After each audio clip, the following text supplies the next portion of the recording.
Guys time வந்து பார்த்தீங்கன்னா, ஒரு 5:30 இருக்கும். ஸோ ஓட்டோட கவுண்ட் இன்னும் போயிட்டு தான் இருக்கு. ஆனா, இப்ப யார் லீடிங்ல இருக்காரு அப்படின்னு பார்த்தீங்கன்னா, டிவிகே தான் வந்து இப்ப லீடிங்ல இருக்கு. 109 தொகுதியில வந்து ஜெயிச்சு லீடிங்ல இருக்கு.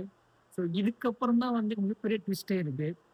மெஜாரிட்டி வந்து பார்த்தீங்கன்னா, 118 தொகுதியில வந்து டிவிகே ஜெயிச்சா மட்டும் தான் சிஎம் சீட்டுக்கு போக முடியும். அதாவது இப்போ வந்து பார்த்தீங்கன்னா, 109 தான் ஜெயிச்சிருக்காங்க. ஆனா மிச்சம் இருக்க தொகுதியில அலையன்ஸ் தான் போட்டாகணும். அது எப்படி நடக்க போகுதுன்னு சொல்லிட்டு எனக்கும் தெரியல. ஆனா மிகப்பெரிய ட்விஸ்ட்டா தான் இருக்கு. அடுத்து 2வது மெஜாரிட்டி யாருன்னா, டிஎம்கே தான் இருக்காங்க. டிஎம்கே வந்து அறவே ஆகாது. டிஎம்கே ஒரு தீய சக்தி அப்படின்னு சொல்லிட்டு வம்பிழுத்து வச்சிருக்கோம் நம்ம. அதுக்கப்புறம் பார்த்தீங்கன்னா, ஏடிஎம்கே இருக்கு. அ அதுக்கப்புறம் வந்து பாஜக. பாஜக வந்து அறவே ஆகாது.